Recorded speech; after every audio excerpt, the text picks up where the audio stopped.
So I'm trained as a physicist. What I do is synthesize a very broad spectrum of sciences, both physical sciences, what we sometimes call the hard sciences, but also social sciences, what I usually call the harder sciences. And synthesize this through a lens of understanding the ongoing interactions between us, our systems of food and energy and economy, our civilization, and the critical Earth systems that make us and our civilization possible: soil, water, climate, and life. It's a field of study we call global complexity and global change and human vibrancy. And indeed, changes are ongoing. In fact, the changes are so big and so fast, the word change is really no longer appropriate. It's the word disruption that is now more accurate. And in fact, the disruptions are so large and so quick, we now find ourselves in a place when we need to fundamentally re-examine what it means and what mode we humans can continue to exist on our island planet in the coming decades. So for the next hour or so, I'm going to tell you a story. And the story is my narrative, my understanding of what it is we now know about our island planet and about ourselves. And of course, because the disruptions are so large, the term that I'm going to come back to towards the end of this is the notion of radical in terms of the mode that we need to now exist on this planet. Now, ostensibly, we're all here to talk about climate change. And we are definitely going to talk about climate change. I'm going to assume that most of you in the audience are familiar with the basic story, so I'm not going to dwell too long on the details of the science, though I will review it. But as we as a nation, and Montana as a state, and Missoula as a community, and other communities around the state prepare, and you certainly are preparing, to start taking big steps in response to this giant challenge of climate change, what I want to do is maybe give you a perspective into which these steps are going to fit as you move forward. So I want to talk about the scale of the challenge that we're facing, the scale of the risks that we're facing, and the scale of the response that is going to be required if we are to meet this challenge. I'm then going to try to put this response into a much broader context, this broader context of global change, and that's going to be critically important. And because by the time we're done with this, we're going to say that the response that is required from us is utterly extraordinary and unprecedented, I'm going to offer a mindset that I believe such a response can emerge from. And so that's what we're going to talk about for the next hour or so. So let's start with this notion of climate disruption. And I think, as I said, we all know the story, but this is it. So here's what's happening. We are burning fossil fuels as a feature of our global civilization, and we are emitting carbon dioxide into the atmosphere. We're emitting other things too, but carbon dioxide is by far the most important. And these emissions we measure in gigatons, billions of tons of carbon dioxide. That's going to come back later, make a note. And then they build up in the atmosphere into concentrations of carbon dioxide molecules in the atmosphere, and the measurement for this is ppm, parts per million. So how many carbon dioxide molecules for every million other molecules in the atmosphere. And this is what that concentration looks like over the last 1,000 years. So again, we're looking at parts per million concentration of carbon dioxide in the atmosphere, and you can see it's been really quite steady for the last 1,000 years, indeed for most of the last 12,000 years, at about 280 parts per million. It starts to go up over here in the end of the 18th century as the Industrial Revolution starts to gin up and continues to climb, and then as we become a fully industrialized global civilization, about the middle of the 20th century, it just spikes. All of that rise in carbon dioxide is attributable to humans. There's a chemical analysis called an isotopic analysis that we can do that demonstrates that conclusively. Where we are today is 410, in fact, 416 parts per million. I just looked a little while ago. And so this is what's happening. Now, carbon dioxide is important because it's a greenhouse gas, and what greenhouse gases do is because of their molecular structure, they're able to absorb energy that is leaving the planet in the form of light prevent that energy from leaving, turn it into vibrations or thermal energy in the atmosphere. We understand this process really, really well. The physics equation that tells me that a molecule of carbon dioxide will absorb a certain wavelength of light in the infrared, a color of light that we can't see, and turn that into thermal energy in the atmosphere is the exact same physics equation that allows us to construct something like this. So we understand this really well. Now, what we expect then is for the atmosphere to warm, and indeed that's happening. Here's what it looks like from the end of the 19th century to the middle of the 20th to today. Now I'm going to show this to you again in a minute, but I want to make sure that you understand this is a map of temperature change, not temperature. The North Pole didn't suddenly get warmer than the equator, but it is warming up faster. So let's take a look at that one more time. From the end of the 19th century to the middle of the 20th to today. So as the different places on those maps go from the cooler blues to the warmer reds, they're warming up. And the deeper the red, the more the warming. And you can certainly see that the entire planet is warming, but you can also see that that warming is most definitely not uniform. Higher northern latitudes are warming faster than the rest of the planet. Land surfaces are warming faster than water surfaces. We understand why that is. But if you average up all the places on the planet, you find that we've warmed a little more than 1 degree Celsius in that 100 years. Most of that has come in the last 40 years. And for those of you who are metrically challenged, I understand, you can always convert a temperature change from Celsius to Fahrenheit by roughly doubling it. So that's about a 2-degree Fahrenheit global average temperature change. Now that doesn't sound like much. The temperature change is certainly more than that when you walk from here into the bathroom. We'll put that in context a little bit later, but for an entire planet, for this planet, that turns out to be a very large change in a very short amount of time. Now, I think most of us know that if you warm the atmosphere, roughly speaking, it's able to hold more moisture. Warmer air can evaporate more moisture and keep it in vapor state. And so if you warm the atmosphere, evaporation across the planet intensifies. But then when you do get a storm, you've got all this extra water up there, and you get more intense precipitation events. Combined, this is called an intensification of the water cycle, the hydrologic cycle, the evaporation and the precipitation. And if this were the only additional change from warming the atmosphere, it would be huge. But it's not, because everything in our Earth system is connected. And so when you change the temperature, you change everything else. So we change everything about the frozen bits on the planet. The cryosphere, this is continental ice sheets like Greenland and Antarctica. This is mountain glaciers that we have in the tropics. This is frozen polar ice at the top of the world in the Arctic Ocean. This is tundra, frozen soil, and this is indeed snowpack like we have here in the Intermountain West. And not surprisingly, what's happening on a global scale is it's melting.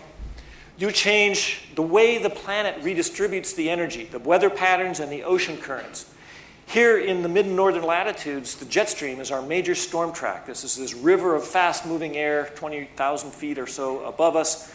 It's created by the temperature difference between the pole and the equator, and as that temperature difference changes, it affects the jet stream. Particularly, it's slowing it down and it's making it wavier. And that's important because south of the jet stream is the warmer tropical air, north is the cooler polar air. So when it gets wavier, when it waves up, it pulls tropical air much further north than normal. This is why Anchorage sees 50 degrees in January. And it also, when it waves down, pulls polar air much further south than it normally goes, which is why South Carolina has been having particularly frigid winters the last few years. That air is not any colder than it used to be. It's just in a different place than it used to be. Instead of Nova Scotia, it's over South Carolina. So you change everything about this redistribution system, and that changes where it rains and where it doesn't, and where it snows and where it doesn't, how intense it is, the drought depths and frequencies, heat wave depths and frequencies. We change whole climate cycles in the planet, these internal cycles, the most famous of which is probably the El Niño La Niña cycle, which is about exchanging energy between the oceans and the atmosphere. You change where things can live and where they can't, when they go dormant, when they come awake, when they migrate, what biologists call the phenology of the biosphere, the cycles, where things can grow and where they can't. We change fundamentally lake chemistry, river chemistry, soil chemistry, ocean chemistry, sea levels. Absolutely everything changes. This then is what we mean by climate change. So the recap of climate change is this. We know 4 things with high confidence. Earth is warming. That warming is because of us. This anthropogenic, human-caused warming is disrupting the entire planetary climate system. And the 4th thing, which we're going to spend a bit more time on now, is that if we continue on our current track, it carries with it extreme risks for humans.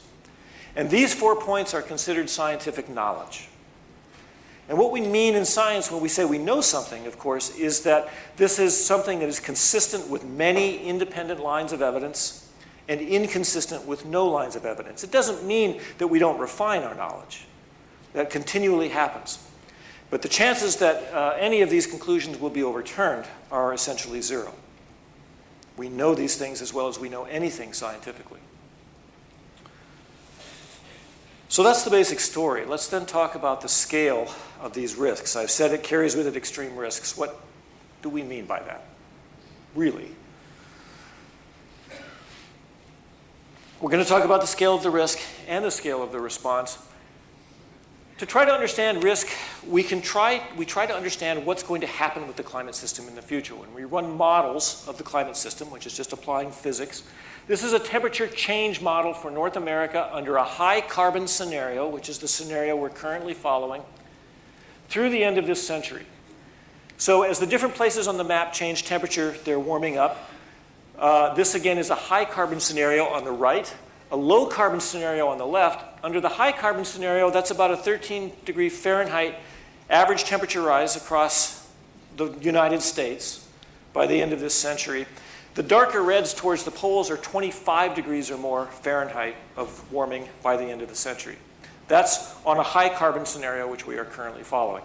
On the left is that same period on a low carbon scenario, and it still carries with it quite significant change. Up to 4 degrees across most of North America, that's a little more than we've already warmed. So this is still quite a bit of additional warming.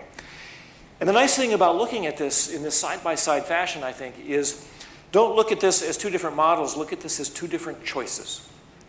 As we move forward from today, we are choosing to move to the scenario on your left or the scenario on your right. Now, there's a couple of things you should know about the differences between these scenarios as you decide which one you'd like to choose. The scenario on the left carries with it very significant consequences for the planet. It will require significant, very difficult in some cases, adaptations. For some people in some places on the planet, the scenario on the left will be catastrophic. Indeed, for some people in some places on the planet, the change that we have already seen have been catastrophic.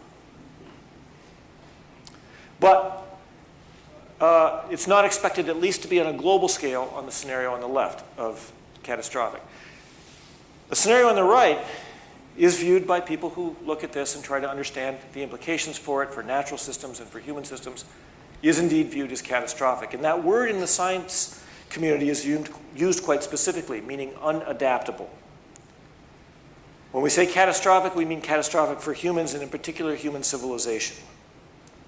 No one's talking about wiping out every last human on the planet. That's pretty difficult. We are extraordinarily resilient and adaptive to very different kinds of environments. But human civilization, on the other hand, is very finely tuned to the environment in which we're in. We'll look at that in just a moment. There's one more thing you should know about these 2 scenarios. Should we follow the scenario on the left, by the latter half of this century, we can expect to be leveling off. This is as much as we can expect. It's a lot and will require significant adaptation. But the scenario on the right doesn't end here. Should we continue to follow this trajectory, we can expect the temperature rise to continue for another couple of centuries. So these are very, very different scenarios. And in fact, the people who study these often refer to the one on the right as moving to a new planet entirely. Humans and the human ecosystem have never known that environment on the right. In fact, we've never known the environment on the left either. Let's take a look at one more simulation. This is snowpack. Here in the Intermountain West, we know how important snowpack is. Most of us in Utah get our water from melting snowpack. This is spring snowpack. When it's ready to start melting and giving us our water, it's at its maximum. So here's where we're looking. The darker blues are the higher elevations, of course, the deeper snowpack. The white is the lower elevations, the thinner snowpack. I'm going to show you data of spring snowpack starting in 1950, and then we're going to move into projections again through a high carbon scenario, the one we're currently tracking on. And let me just see if this... So as you can see, some years are snowier than others. We know this, but we always have significant snowpack at the end of the spring. As we move into projections, though, under again a high carbon scenario, we see the snowpack thinning through the middle of the century. And then as we move towards the latter part of the century, we see the snowpack essentially disappears. And this is not too hard to understand. As the temperature warms, more precipitation falls as rain instead of snow, and instead of building up in a reservoir, runs off and runs away.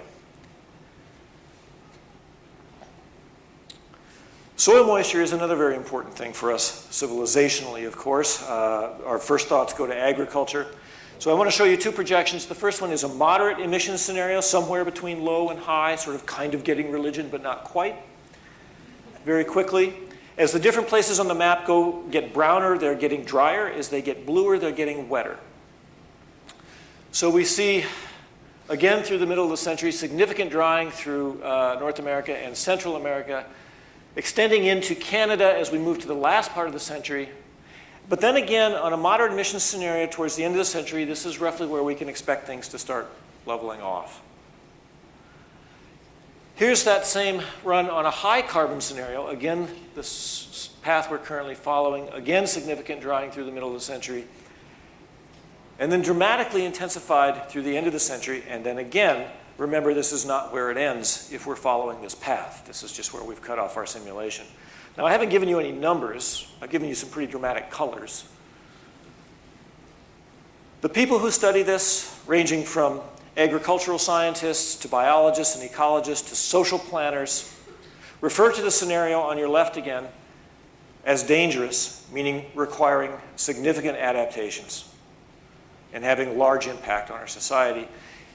And the scenario on the right again is catastrophic, again meaning unadaptable.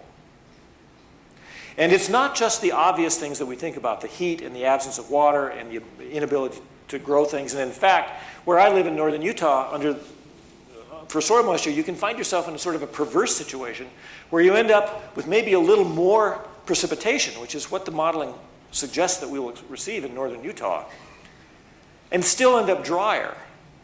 Because as the temperature goes up, the evaporation intensifies. And it's not a small effect. It's what we would call a nonlinear effect, meaning you raise the temperature a little, the evaporation intensifies a lot. So it's not just the obvious impacts. But let's imagine what happens when people can no longer grow food where they live. And we've seen what happens when just a few million people are displaced from their homes. Let's say 7 million people or so across the Middle East and North Africa in the last decade. As an enormous drought swept across Syria in the early years of this past decade, driving millions of people off the land with a giant global warming thumbprint on it, into cities in a civilization that was already stressed.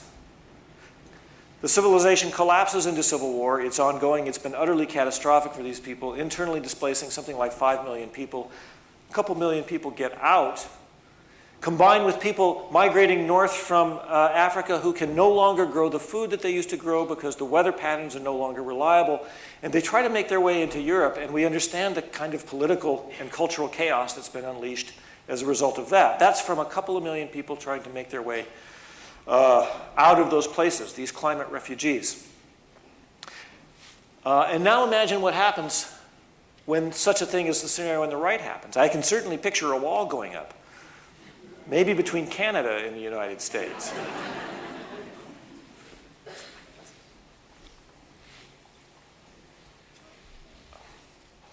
The scale of the risk when we say is extreme is utterly extreme.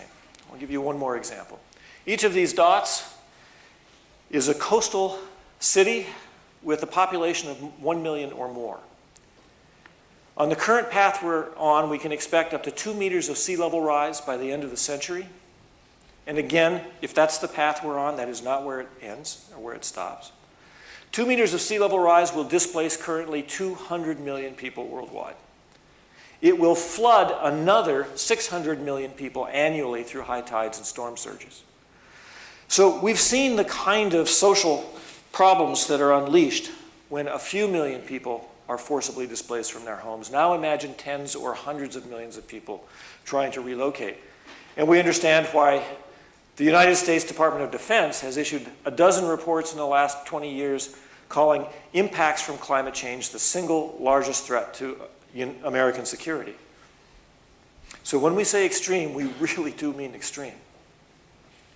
So it's things like this, and this, and this, and this, and many, many more such examples that we could put up that lead scientists like Lonnie Thompson, a very distinguished glaciologist at Ohio State University, to make statements like this. This is a very common sentiment, utterly mainstream scientific opinion, not just among climate scientists, but among the many kinds of physical and social scientists who study the impacts of these projections. Kevin Anderson is the director of the Tyndall Climate Center in the United Kingdom and one of the world's preeminent carbon modelers. He looks at how carbon moves through the systems and where we might change that and lower it. What he means in this statement by 4-degree future is a global average warming of 4 degrees Celsius above pre-industrial temperatures, of which, remember, we've warmed a little more than 1. But he continues.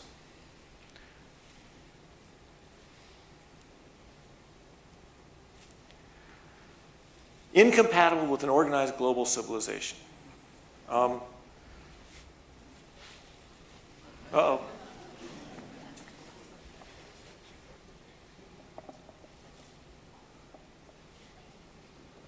What do you think, Isaac?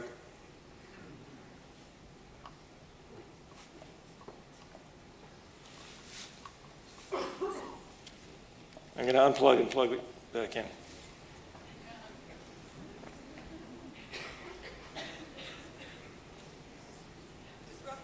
Disruption. Okay. On cue. Well done, Isaac. Incompatible with an organized global civilization, likely to go beyond adaptation, devastating to a majority of ecosystems, and has a high probability of not being stable. And I want to spend just a couple of more minutes on this last point. What does he mean by that? Complex physical systems like the climate system we understand to be what are called nonlinear, complex. And a better word is just twitchy. You can prod them a little, they change a little. You can prod them a little, they change a little. And if you prod them just a little too much, they change a lot, dramatically and quickly. And we know that Earth's climate system behaves this way.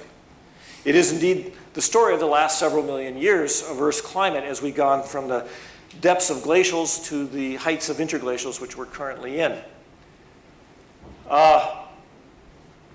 And scientists can postulate and try to identify what are called thresholds or tipping points in these complex systems that are the boundaries between where they change a little or not at all and change a lot.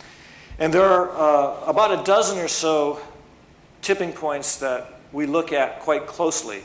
One of which is just the level of carbon dioxide in the atmosphere. You remember this graph, and we find out by looking at past or paleoclimate data that the last time the Earth was above 350 parts per million in the atmosphere, for any length of time geologically, let's call it a few centuries or more, this was an ice-free planet and sea levels were close to 200 feet higher. And so it would appear we've already crossed one potential tipping point in the climate system, and we need to get back down below 350 parts per million. Any level of risk management would suggest as quickly as we can. Now, we oftentimes use this little model to talk about nonlinear systems and stability. So it's a little marble in a dimple. And you can see that if we displace that marble a little bit, the conditions around it tend to take it back to where it was. And that's what we would call stable, or at least conditionally stable, because if we disturb it a little too much, then it moves past a shoulder or a threshold in which the conditions around it then no longer take it back to where it was, but accelerate the changes underway and take it to a very, very different state. And again, this is in fact the story of Earth's climate system for the last 4 million years. The question, of course, is as we move to warmer and warmer temperatures, are there thresholds and tipping points that take us to dramatically different states? And the evidence suggests that probably, yes, that is true, and that quite possibly we're very close to some of those thresholds. And not just crossing one threshold, but sort of a cascade of thresholds. This is the concern. It's the story of the Titanic. For those of you who have seen this movie, it's the perfect, metaphor for all things catastrophic. So they hit the iceberg, and it doesn't seem so bad, right? It's a glancing blow and some champagne glasses tip over in first class, but it doesn't seem so bad. And everybody's wiping their brow, but the guy who built the boat is on the bridge, and he's looking at the lights, and he says, "We have got to get everybody off the boat." And they said, "What are you talking about? That isn't so bad." He says, No. We can stay afloat with 4 compartments flooded, not 5. And he's looking at the lights that tell him which compartments are flooding. He says, "We're flooding 5 compartments. We've got to get everybody off the boat." That's the threshold. Now, that didn't mean that the boat sank instantly, but he knew it was going to end up at the bottom of the Atlantic Ocean. It could take a few hours, which it did, but that's where it was going to go. And this is how nonlinear, twitchy systems like this behave. And this is why you want to stay away from the tipping points. And of course, we don't know what all the tipping points are. We know some of them and have some ideas. We don't know exactly what the threshold is. But in this case, when the consequences are so extreme, uncertainty is not your friend, right? How close am I to the edge? So the uncertainty in the modeling is not a reason for inaction. The uncertainty in this is a reason for dramatically enhanced action, because the thresholds are probably there. Now, this graph shows you the interglacial period of the last several million years, or actually just the last 12,000 years. We pop up 12,000 years ago at the back out of the last glacial period into our current period, which is called the Holocene, this 12,000-year period of stable climate in which civilization has arisen and to which it is very finely tuned. And in the last century or so, mostly in the last 40 years, we've wandered off into this no man's land over there on your right, and we believe are marching towards thresholds potentially quite close. And the idea is what we want to do is get back over into our safe little Holocene dimple and not go further down into this what might be called a hothouse Earth.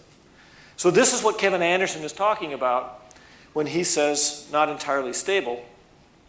And hopefully this picture shows us that when we now talk about the impacts that we're already seeing from the changes that we've already had, the dramatically intensified precipitation events and tropical storms, think 5 feet of rain over Houston a couple of years ago from Hurricane Harvey, and many, many other such examples, the massive intensified fire seasons in the West right here, to which we are all very familiar with. The Australians are also becoming very familiar with, and all that that entails. And that gets called the new normal. But hopefully this scenario shows you that we are nowhere close to the new normal on our current trajectory. And that's what people like Kevin Anderson are looking at when they make statements like this. And again, this is an absolutely mainstream statement from the people who study these systems. So that's the scale of the risk. When we say extreme, we mean extreme. The scale of the response, hopefully, is what's running through your mind now. What do we do? And at the highest level, the physics equation for this is really very simple. More carbon equals more risk. If you can identify what you think is a danger line, and there's a lot of this is problematic. No question. Because again, there are people already on the planet who have already experienced catastrophic impacts from the changes we've seen, but they have been regional and localized. The notion is, at what point does that start to become global, where it's happening everywhere all the time? So for 30 years, the scientists who studied this identified about 2 degrees Celsius as a danger line of global average warming, again, of which we've already done 1, and said we want to stay below that. And so once you identify a danger line, you can identify a carbon budget. You can calculate that. How much more carbon do we think we can throw up in the atmosphere and stay below that line? So here's that budget for a 2-degree danger line as done by a massive modeling study, global modeling study in 2012. About 1,000 gigatons, 1,000 billion tons of more carbon we could throw up starting in 2012. and hopefully stay below 2 degrees Celsius. And this is for a 2/3 chance of staying below, which I don't find particularly aggressive risk management given the consequences. This is 2 bullets in a 6-shooter playing Russian roulette. And I don't think anyone in the room here would pull that trigger. Nevertheless, that's the parameters of the study, and there's the budget. And of course, we've been burning through that budget. As of 2018, this is where we stood with that budget. But also as of 2018, we started to understand that the Earth was retaining quite a bit more energy than we thought it was. And that energy was being squirreled away in the deeper oceans. Harder to find, but we found it. And so that suggests that the carbon budget is lower. We don't want to, we've been retaining more energy, and so that changes the equation by about 25%. Also, at this time, though, we've discovered that over the last decade, the impacts from the changes we've already seen to both natural and human systems have been piling up bigger and faster than were expected even a decade ago. And so maybe we need to recalibrate and say 2 degrees really might not be the danger line, more like 1.5 degrees. So we change it to 1.5 degrees, and of course our budget gets smaller. And that was in 2018, and we've been burning through ever since. And here's our budget as of last month. To the best of our scientific ability to discern, we cannot burn any more than this and hope to stay below this danger line. And here's how fast we're going to burn through that budget. About a decade. And this is a very easy calculation. Here's that budget relative to the traditional coal and oil and natural gas reserves that are underground that we are currently exploiting. We found them and we're extracting them. So what the physics tells us, and this is physics, this isn't right or left or conservative or progressive, this is just physics, tells us that we can burn roughly 10% of the traditional reserves that we're already exploiting. And if we include the non-traditional reserves, things, fields that need to be fracked, or tar sands, which we should include because we are exploiting them. Of course, the reserves are much larger. And the physics tells us we can burn something on the order of 5% of that. Any meaningful level of risk management says that's our budget. That's the physics. That's the deal. So meeting that budget, what would that look like? Here's a graph of emissions going back to 1990. So this is gigatons of carbon dioxide on the left. In 1990, we burned about 20 gigatons. Over here in 2018, we burned almost 40 gigatons globally, threw it up in the atmosphere. And it goes up and up and up. If we are to meet that budget, if we are to not exceed the budget I just showed you, here, of course, is what has to happen. We have to peak and we have to decline. We have to be down to zero as quickly as we can, no later than the middle of this century. As long as the emissions are not zero, the concentrations in the atmosphere continue to increase and the warming and the climate change continues. So even after we peak and the emissions are going down, should we be able to do that, climate change continues until those emissions hit zero. This then, to do this, is big. If we had tried to do it, started 30 years ago when we absolutely knew that we needed to do this, and in fact, George H.W. Bush stood on the White House lawn and made the pronouncement, we are going to meet this challenge of the greenhouse effect. Does anybody know what he was, remember the rest of the line? We will meet this challenge of the greenhouse effect with the White House effect. So in 1990, in a very bipartisan way, our nation was on board. We need to fix this. We understood it 30 years ago. In that time, our global emissions and our national emissions have doubled. And so now what would have been almost trivial had we started in 1990 becomes, frankly, almost impossible today. The scale of the change that's required is enormous. Some people would call this a radical decarbonization. I call it a rational decarbonization. It is radical in the sense that it's large, but we often use that term radical to mean extreme, to mean irrationally extreme, right? Crazy. And in that sense, this is not radical, this is rational, or perhaps rationally radical. So what is that going to look like? The next 10 years, this is where we're headed. on our current trajectory by 2030.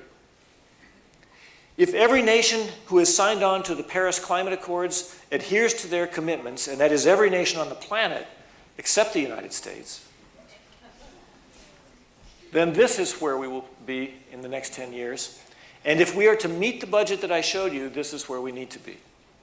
So clearly, the Paris Accord is not enough. But it's worth pointing out it was never, ever intended to be.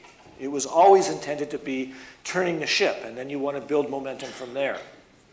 But clearly, even the Paris Accord is nowhere close to what we need. If you integrate under that line for the math nerds in the class, that's the budget. That gives you total emissions. And so you can see then, if the line goes up for a little longer, then we burn more carbon up front, and we have to make it up on the back end. And again, had we started 30 years ago, it would have been almost trivial to do this. But now, every year we delay in peaking and starting down, it gets a lot harder. The decline has to be that much faster. If we were to do it, though, what would it look like? Let's look at this decline. The basic rule of thumb is we need to cut our emissions in half globally every decade for the next several decades. The next decade is by far the most important any of us will ever live through. The next decade is by far the most important. That means globally about a 7% annual decline. We've never come anywhere close to that. Last year, global emissions went up something on the order of 2%, plus or minus a little. In the United States, also, plus or minus, call it 2%. Now, there's a catch.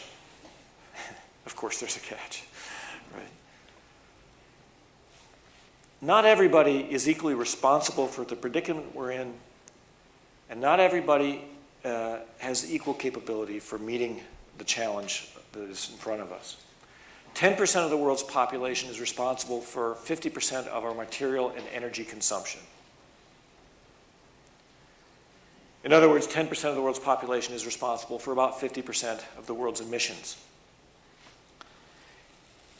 And that top 10% emits a lot. If that top 10% of the world's emitters were to cut their emissions footprint to the level of the average European citizen, this is not an ascetic level, the average European citizen, for whom most social outcomes are better than for those of us in the United States, that would cut our global emissions by a third, just by taking that 10% and taking it down to a reasonable level, the average European citizen. 20% of the world's population is responsible for 80% of our material and energy throughput and consumption, therefore emissions. If the top 1% of the emitters in the United States, that's about 3.5 million people, let's compare that to the bottom 1% of the planet emitters, about 75 million people. We find out that this 3.5 million people emits 2,500 times as much as that 75 million people. In other words, we would need 188 billion of these people to equal the current emissions of these people. There's a lot of slush at the top. There's a lot of room to cut without cutting quality of life. A huge amount. So when you plug that back into what we need to do globally, is it really fair to ask Sri Lanka or Bangladesh or Sudan or Nigeria to cut their emissions 7% annually? They did not create the problem that we've got. And they don't have the means and the wealth derived from all of this high carbon emissions that we have to meet this challenge. They're just trying to turn the lights on. So when you include any reasonable notion of social justice, that means that really for the developed nations, we need to be cutting our emissions more like 15% a year. The next 10 years are critical. We don't have 10 years to solve it. We've got to get on this now. That's just the physics. So we need to bend the emissions curve now. We need to have our emissions every decade until we get to zero. For the developed nations, that means 15% annual decline. And this is applicable at any scale. And this is important because you're all sitting there, I know, thinking, okay, what do I do? Hopefully some of you are thinking that. And that brings into this notion of individuals addressing this problem. So what I mean by any scale is the household scale, the community scale, the university scale, the state scale, the national scale, 15%. Now, so can you personally reduce your emissions 15% this year? For most of us in this room, it's almost trivial. Can you eat 15% less animal products? That's important because industrial agriculture is responsible for between 1/4 and 1/3 of our emissions. For most of us in this room, how we eat is one of the biggest pieces of our emissions footprint. So can you reduce the amount of animal products you eat by 15% this year? Can you drive 15% fewer miles? Can you fly 15% fewer miles? Most of us in this room can do that without hardly thinking. But then you have to do it again next year. And then you have to do it again the year after that. And each year it gets harder and harder. And the reason it gets harder and harder is because the systems that we are embedded in fight us. These are systemic problems, and they're not going to be solved by individuals, solely by individuals changing their behavior. Ultimately, we need to change our behavior, but it does not take us to where we need to go. We need to change the systems. Let me give you one example. If we were to take that budget I showed you, that carbon budget, divided about among everybody on the planet, 7.5 billion people, everybody gets their personal carbon budget. It's 44 tons for the rest of their lives. Here's your budget, 44 tons. Sri Lankans will never burn through that budget. Americans will burn through that budget in about 2.5 years, each American, on average. The high emitters, of course, in a few days. So now imagine you go home and you say, I'm going to do everything I can. And you turn off your lights, you turn off your gas, you never turn on the heat or the air conditioning, you never set foot in another car or bus. You go down into your basement and you just decompose on some garden seeds.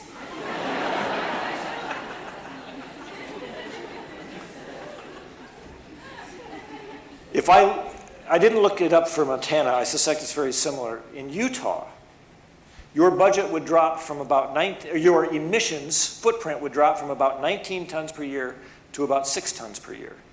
In other words, just existing in that society, you have a footprint, a personal footprint of 6 tons per year. It's all the infrastructure. It's the way we run our society.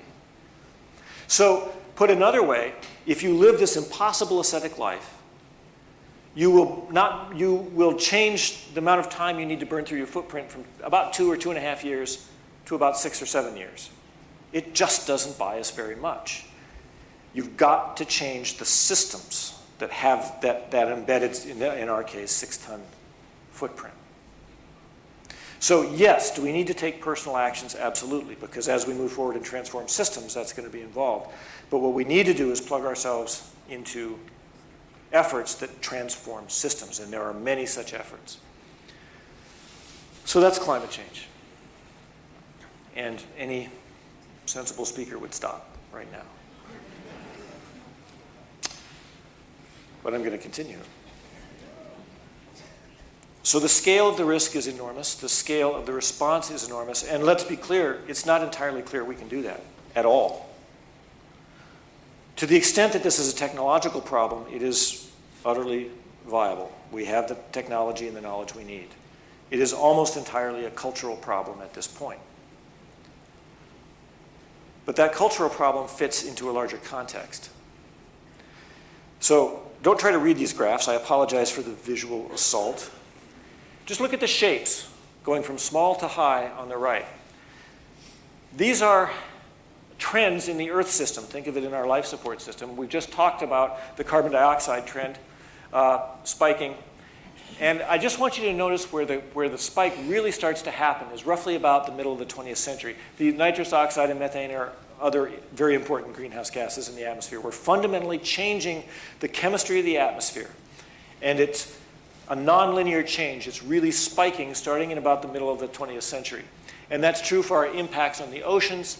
Further in the atmosphere, our extractions of biota from the oceans. Nitrogen to coastal zones is coming from agriculture. This is causing huge dead zones in the ocean, so-called eutrophication, depletion of oxygen. But just look at the shape. Land systems are being affected similarly. The documentation to this is extraordinary in reports like the Intergovernmental Panel on Climate Change and the Intergovernmental Panel on Biodiversity and Ecosystem Services, the WWF Living Planet Report, the National Climate Assessment, the Global Footprint Network synthesize thousands and thousands of studies through this lens to understand what is happening to the natural world. Here's what's happening to the biosphere. In the last 4 decades, humans have wiped out approximately 60% of the living creatures on the planet. Ecologists tell us that the extinction rate is now a factor of 100 to a factor of 1,000 times elevated above the expected background extinction rate. We're losing species at a rate of something like 20 to 60 a day.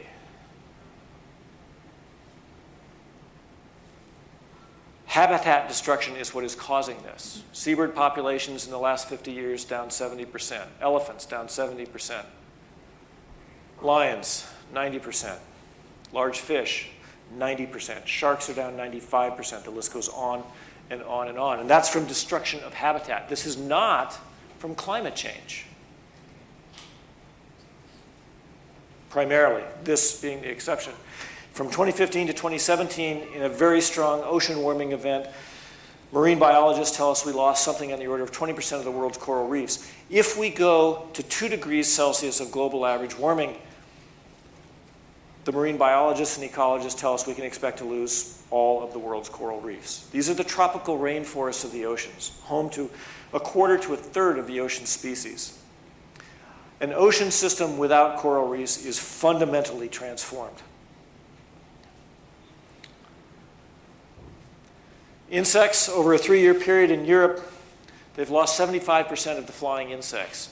More than 90% over a 4-decade period in the Caribbean, in Puerto Rico. The impacts to the biosphere are extraordinary. What's causing that?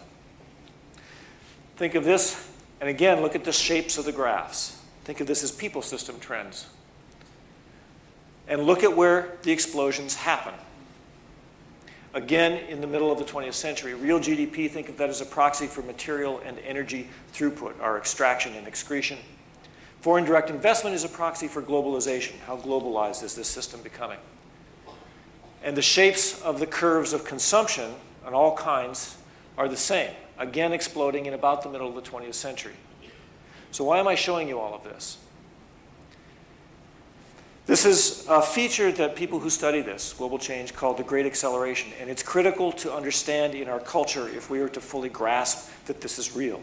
Because what happens when people like me go on television, I've never been on television, and say the things I'm saying, the other guest that they invite on says, well, environmentalists, Chicken Little and crying doom, and it's all going to hell, and it's never happened. They always say that we're going to collapse, and we never do. Something has fundamentally changed, starting in about the middle of the 20th century. We've gone to, and often the phrasing is, a small world on a big planet to a big world on a small planet. What that means is a small world on a big planet is when the human metabolism, our extraction and consumption and excretion of wastes into the environment, was small compared to the Earth system flows themselves. But now we've gone to a place where we are a big world on a small planet. The human metabolism is now on par with the Earth system itself, the natural flows of these things. And so that's fundamentally changed. This isn't Chicken Little, this isn't Thomas Malthus calling Chicken Little in the 18th century. We're a fundamentally different world now. These are the symptoms. Climate change is one of them, but there are others. They're not the problems. These are the causes. And it leads to statements like this in the This from a recent issue of the prestigious scientific journal Nature. If you're reading that and thinking it doesn't sound good, it's exactly as bad as it sounds. And it has led the world's geologists to rechristen our current geologic epoch the Anthropocene. They mean that quite technically accurately. Humans are now the single largest driver of change on the surface of the planet. The age of humans. Okay. So the pathology that is leading to these symptoms is us, the way we have organized ourselves. And it centers on this one notion of growth. So I've colored in a few pixels up there. You see the black square? If I were to add another black square just like that every second, this is called arithmetic growth. I just add another one of those squares every second. It would take me 10.5 hours to fill up this screen. I did the math. However, if I were to move to exponential growth, which means a continuous rate of growth, it's a different story. So if my rate of growth is 100% every second, I'm going to double this every second. I put it up there in the top corner there. Let's see how long it takes. 1, 2, 3, 4.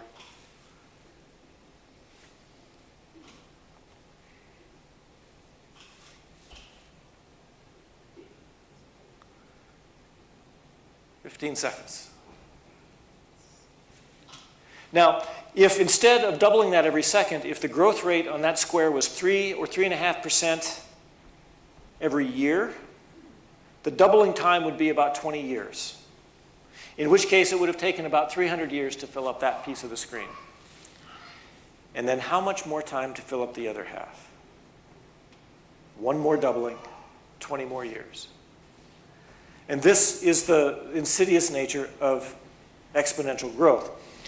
3 or 3.5% is what the economists tell us we need to grow our economy, which is our material and energy throughput, very tightly tied to thrive. That's what they tell us. That's what they go to Davos and plot and scheme. How do we do this?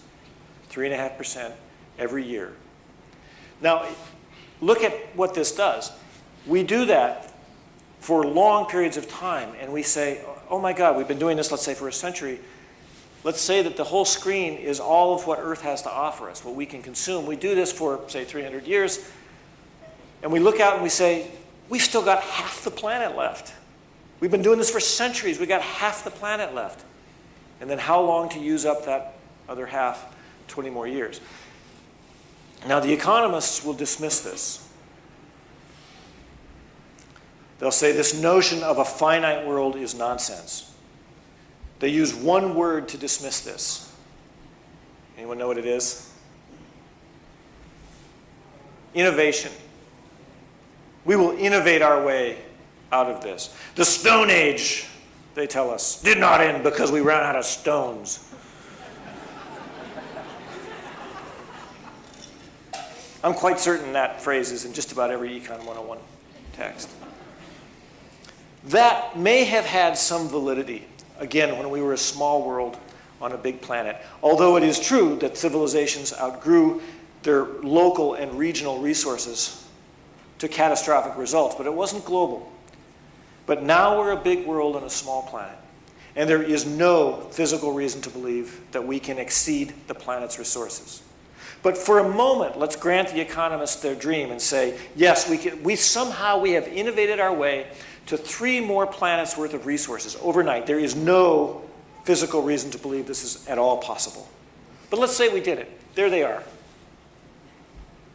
3.5% growth. How much to burn through the next planet? 20 years. 3.5% growth. Now we've burned through 2 planets. How much time to burn through the other 2 planets? 20 more years. So we did the absolute fantastical, physically impossible thing and found ourselves 3 more planets worth of resources, and it bought us a few decades.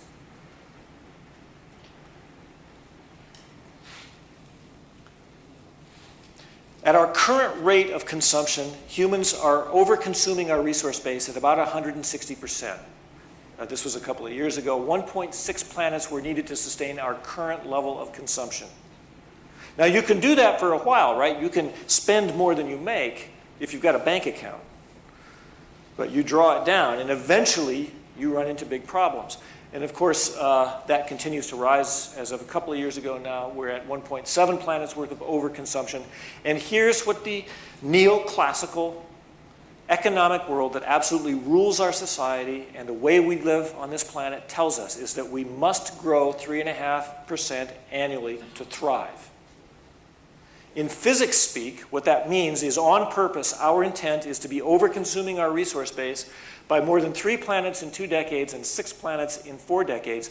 And what the science of complex systems tells us very strongly is the chances we ever get to this level of overshoot are essentially zero. This economic paradigm will change. The wheels are going to start coming off the cart. And we can put a cap on it. I'm not talking about centuries from now. And this is nothing to do with climate change. Fix climate change tomorrow, this graph doesn't change. Now, of course, climate change is emerging from the same systems that are responsible for this hyperconsumption, the way that we have organized ourselves. If everyone on the planet consumed at the rate that those of us in this room consume, we would currently need between 4 and 5 planets to sustain us. Remember, not everybody needs the same number of planets as others. Some of us need more.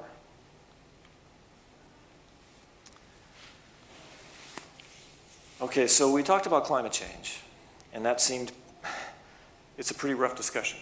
I don't mean to make light of it. You got to throw in a little humor where you can. But we didn't stop, we kept going, right? And you're thinking to yourself, Rob, why did you tell us this, right?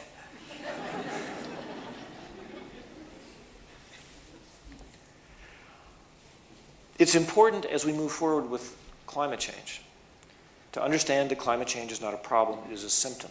There are other very large symptoms. And the responses that we move forward with climate change are, which is probably the most acute problem that we face, symptom.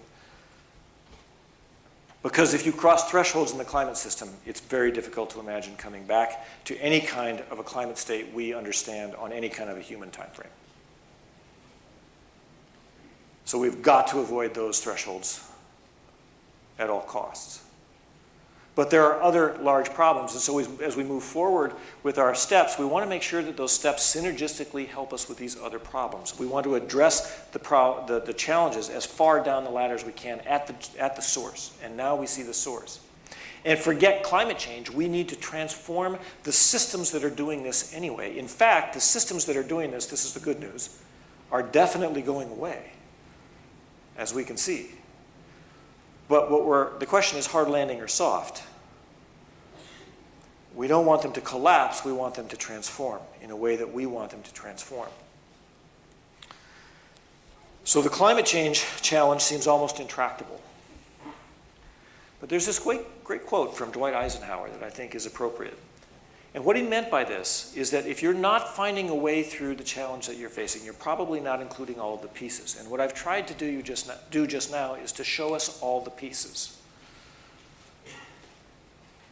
This is not a question of replacing coal-fired power plants with solar panels. That's just replacing one component with another in the same system.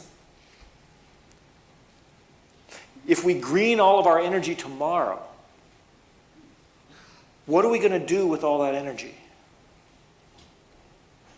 Same thing we've been doing with the dirty energy. Hyper-consuming, hyper-extracting, hyper-polluting.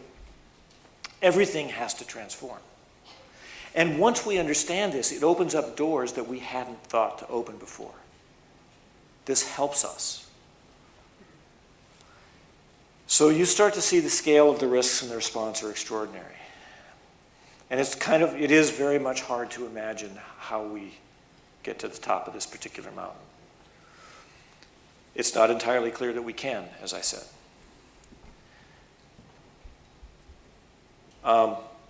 So let's talk about a mindset that if we are to navigate this landscape from which such a response might emerge. And the mindset is this.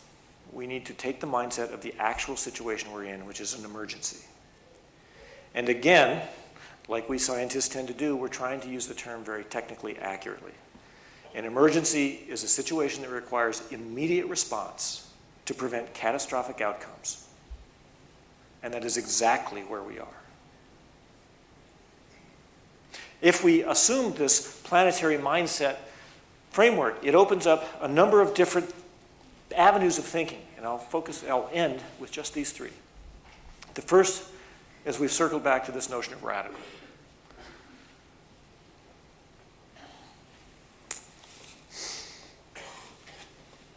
Let's first talk about what isn't radical, using the term, again, in the pejorative sense, kind of irrational and crazy. Here's what's not radical: knowing about a crisis and responding to it. People and institutions that know and respond are not radical. What is radical is knowing and not responding. And so the argument that I think many of us now make, and certainly speaks to me, is this, is that the radicals in the climate change discussion are not those who simply refuse to acknowledge the problem. They're just rocks sitting there. We have to step around. The radicals are those who understand the problem and still refuse to respond appropriately.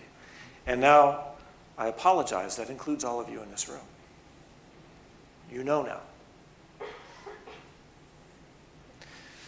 This is radical.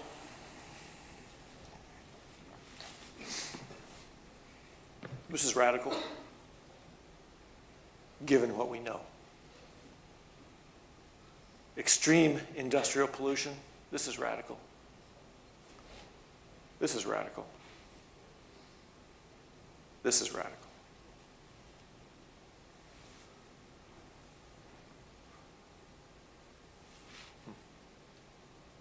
Not radical.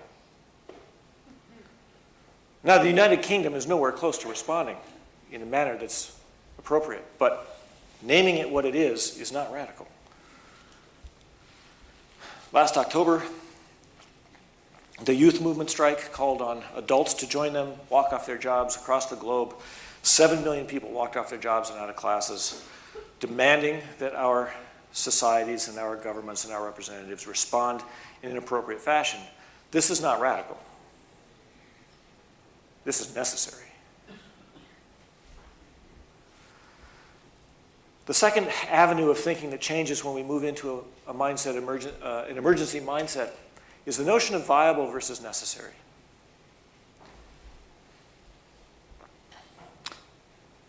When you're in an emergency, viable is not your guiding star.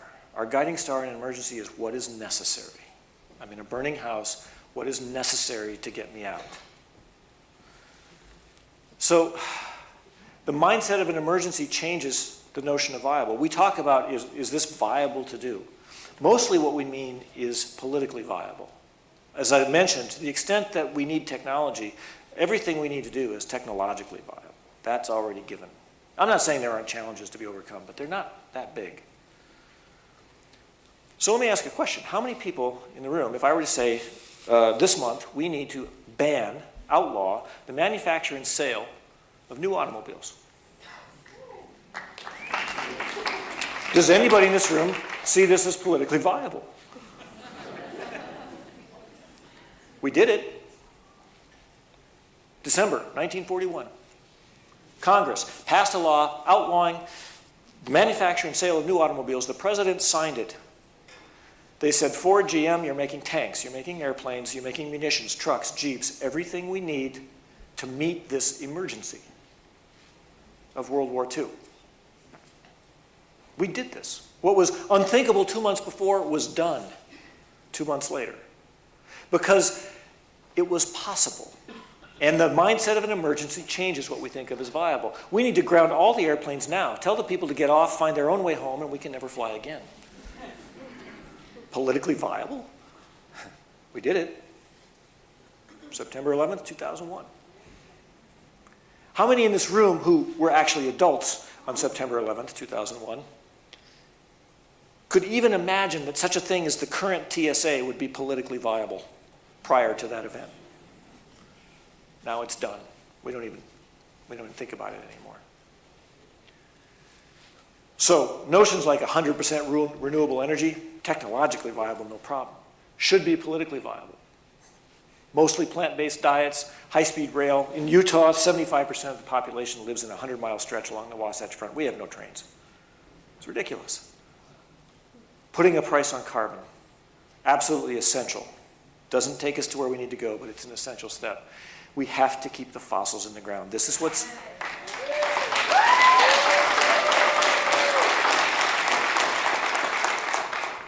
This isn't politics. This is just physics. This is what's necessary.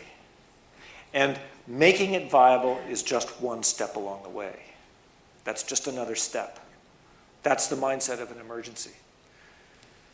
Our goal as a civilization, we currently have none. We're just stumbling into the desert. Many who study this and work on these things suggest the following: a sustainable and just and vibrant space for humanity on the planet as our organizing principle, as our goal. And it's important that it be just and vibrant. There are many sustainable states for humans on this planet. Most of them are not pleasant. We will be sustainable. By definition, at some point we will be sustainable, but most of those sustainable states are not pleasant. We want it to be vibrant, right? And we have roadmaps to do this. So this notion of hope versus despair and achievement and sacrifice, then, I say this, I have no hope to offer. I'm not here with a hopeful message. I also have no despair to offer. It's the wrong framing for an emergency. You don't hope you get out of a burning house, we just get out. Or we die trying. But we don't waste time hoping or despairing. We just get out. And the way you do it is you take the next step. What's the next step? If we are to get out of this thing, what's the next step? And there are many next steps that have been identified and that people are trying to take. We identify the next step. It's not hope versus despair, it is resolve. So this guy, of course, most of you recognize, very complicated figure in history for all kinds of reasons, but we know how World War II went. And in 1940, the Chamberlain government had resigned. For 4 years, they had been appeasing the Nazi regime. That's probably the right word. In 1936, Churchill gave a speech saying, "You can't do this. We are entering a period of consequences." But of course, the Chamberlain government continued to do that. And by 1940, those consequences had accrued, and Chamberlain's government quit and handed the mess to Churchill. A German invasion was days or maybe weeks away. Europe was gone. The British Expeditionary Force of 350,000 soldiers was about to be wiped out on the beaches of Dunkirk. There was no way to get to them. The Chamberlain government had even opened surrender talks with the Nazis, secretly through the Europeans, or through the Italians. And they hand this mess to Churchill. It was, in fact, in a hope-despair framework, utterly hopeless. And Churchill gets on the radio, and this is this famous speech, right? "We shall fight them on the beaches, and we shall fight them in the hills, and we shall fight them in the landing fields and in the cities, and we shall never surrender. And we shall never surrender, and we shall never surrender." When I listen to that, I do not hear despair. And I do not hear hope. I hear absolute unwavering resolve and commitment. He identified the next step. What's the next step? Get the troops off of Dunkirk. They did it. And watch the movie, right? What's the next step? Get the Americans involved. They did it. What's the next step? What's the next step? What's the next step? Utter resolve, not hope, not despair, and that is from an emergency mindset, and that is what we need. At the risk of flogging a dead horse, I'll give you one more example. American history, Apollo 13. To remind you, it has launched, it's on its way to the moon. There are two pieces to the spacecraft, the command module, where the astronauts sort of live. When they get to the moon, two of them move into the lunar module, they land, they come back up, they get back into the command module, they dump the lunar module, and the command module takes them home. You're going to hear those terms. But on the way to the moon, there's an explosion, and lots of systems are damaged, and the guys back in, and they were all guys, back in mission control, the demographics of aerospace engineers in 1970, are trying to figure this thing out.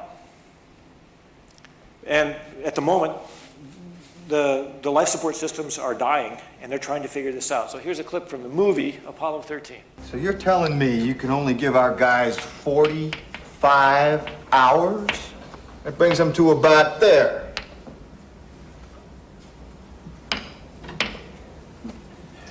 Gentlemen, that's not acceptable. We gotta talk about power here. Whoa, guys! Power is everything.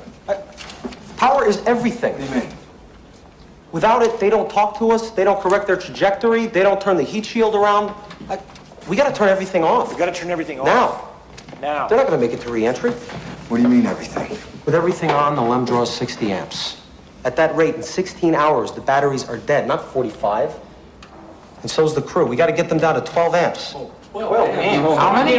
You can't run a vacuum cleaner on 12 amps, John. We gotta turn off. We have to turn off the radars, cabin heater, instrument displays, the guidance computer, the whole smack. Whoa, guidance computer. What if they need to do another burn? Gene, they won't even know which way they're pointed. The more time we talk down here, the more juice they waste up there. I've been looking at the data for the past hour. That's the deal? That's the deal. That's the deal.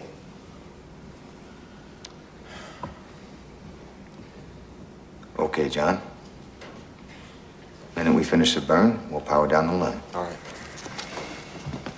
Now, in the meantime, we're gonna have a frozen command module up there. In a couple days, we're gonna have to power it up using nothing but the re-entry batteries. We've been tried before. Hell, we've never even simulated it before, Gene. Well, we're gonna have to figure it out. Well, we're going to have to figure it out. Absolute commitment. There's no hope in that room. There's no despair in that room. It's just utter commitment.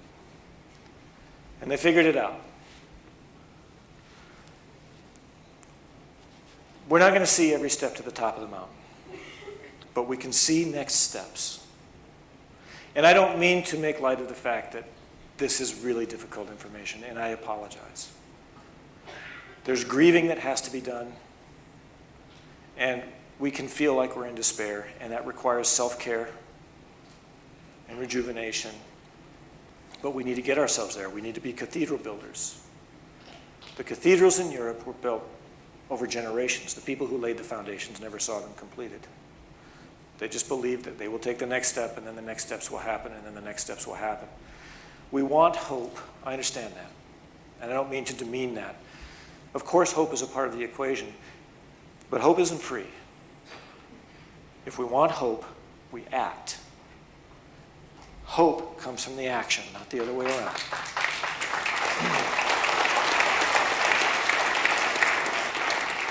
We have an enormous opportunity, and here's what it is. We've lost a lot. We're going to lose a lot more. But there's a lot that can still be saved. There is a lot that can still be saved. And we get to choose. We've got to make that choice. Thank you all for your attention.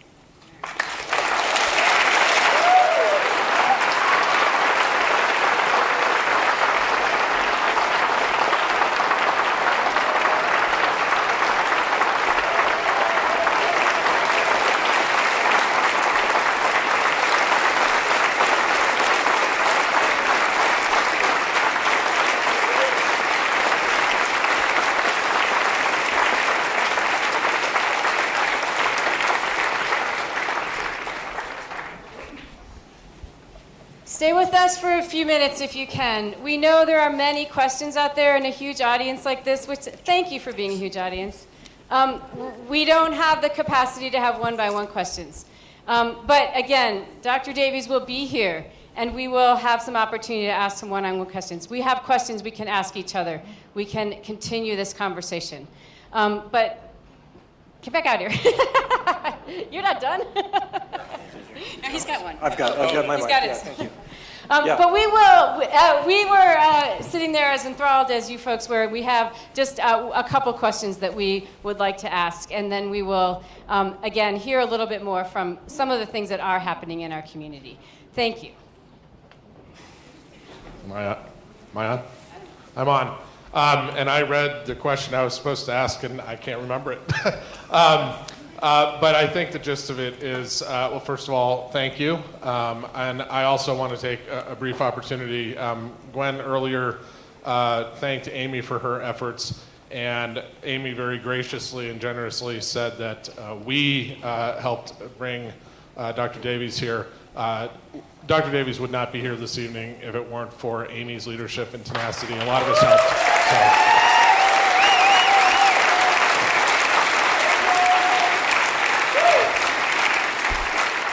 I think the gist of the question I want to ask, because I think it's on a lot of folks' mind, is you talked about a number of ways to sort of plug in.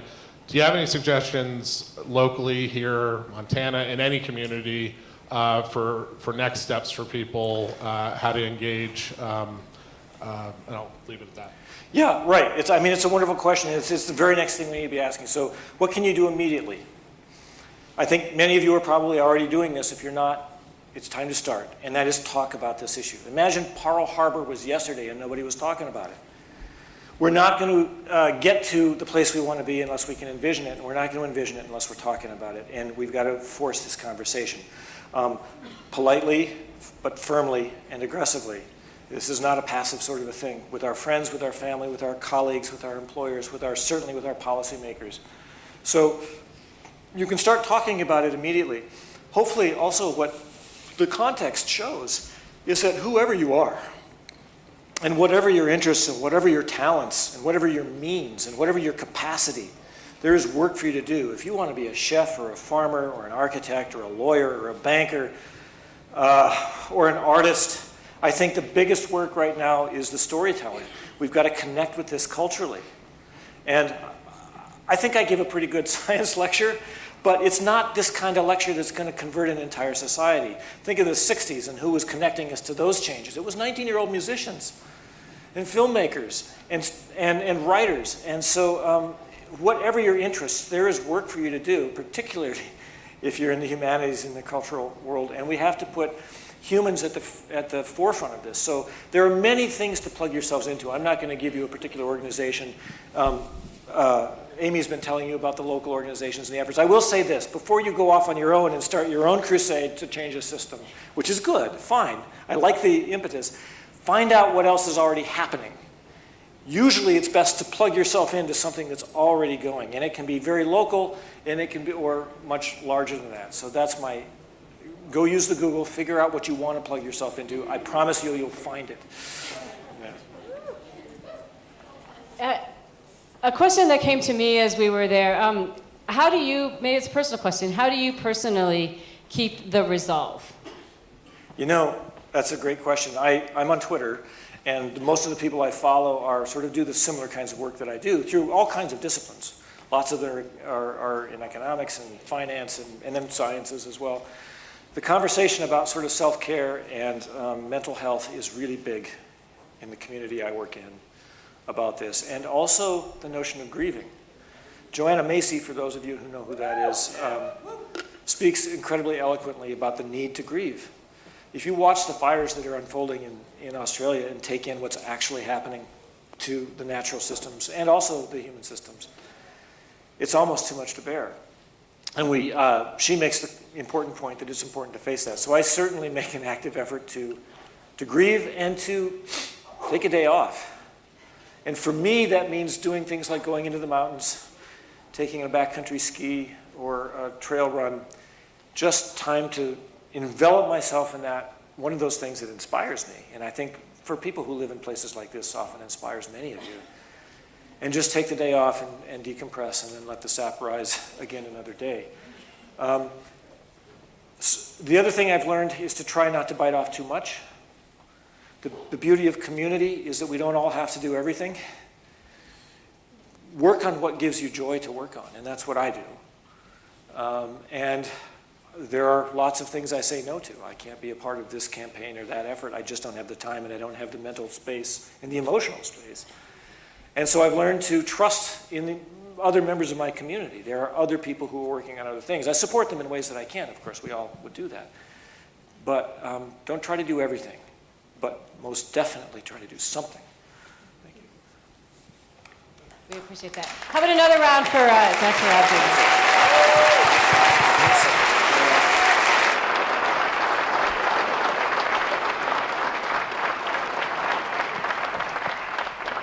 So in these final minutes, we have a few words, again, from Brian von Lossberg, our president of the City Council, about some of the local efforts here, and then also from Dave Strohmeyer, our county commissioner. So I'm going to hand